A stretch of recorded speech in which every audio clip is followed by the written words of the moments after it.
यह कहानी एक छोटे से पहाड़ी गांव सिरोली की है, जो घने जंगलों और ऊंची चोटियों से घिरा हुआ है। गांव शांत था, लेकिन उसमें एक रहस्य छुपा था, जिसने वहां के लोगों को दशकों से दहशत में रखा हुआ था। सिरोली गांव के लोगों का मानना था कि पहाड़ों में स्थित एक पुराना रेल सुरंग शापित है। यह सुरंग 1920 में अंग्रेजों के जमाने में बनाई गई थी, लेकिन आधी अधूरी रह गई। अफवाहों के अनुसार जिन मजदूरों ने सुरंग में काम किया था, वे अचानक गायब हो गए थे। उनके चीखने की आवाजें आज भी सुरंग के अंदर सुनाई देती हैं।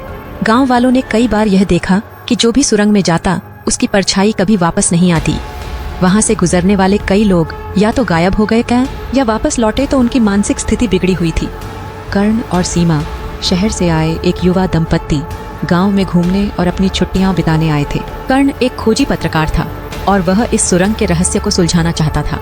सीमा को यह सुरंग सुनने में बेहद डरावनी लग रही थी, लेकिन कर्ण के जिद करने पर वह भी उसके साथ चलने को तैयार हो गई। जब रात का अंधेरा छा गया, कर्ण और सीमा टॉर्च लेकर सुरंग की ओर बढ़े। रास्ते में कोई आवाज नहीं थी, केवल उनके कदमों की गूंज थी। सुरंग के पास पहुंचते ही सीमा ने महसूस किया कि हवा अचानक ठंडी हो गई थी। सुरंग के अंदर कदम रखते ही उन्हें एक अजीब सी आवाज सुनाई दी, जैसे कोई फुसफुसा रहा हो। टॉर्च की रोशनी कमजोर पड़ने लगी। अचानक कर्ण ने महसूस किया कि उसकी परछाई उसके कदमों के साथ नहीं चल रही थी। सीमा ने मुड़कर देखा तो उसे अपनी परछाई गायब नजर आई। सुरंग के अंदर गूंजती आवाजें धीरे धीरे तेज होती गईं। वे आवाजें जैसे किसी की मदद की पुकार थीं।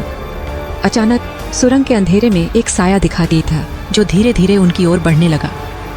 कर्ण ने टॉर्च से रोशनी डालनी चाहिए, लेकिन टॉर्च की बैटरी खत्म हो गई। अगली सुबह गांव वालों को सुरंग के पास केवल कर्ण का कैमरा मिला। उस कैमरे में एक आखिरी रिकॉर्डिंग थी, जिसमें कर्ण और सीमा के चीखने की आवाजें और सुरंग के अंदर की रहस्यमयी परछाई दिख रही थी, लेकिन कर्ण और सीमा कभी वापस नहीं लौटे। अगर आपको ये कहानी पसंद आई हो तो लाइक और सब्सक्राइब जरूर करें।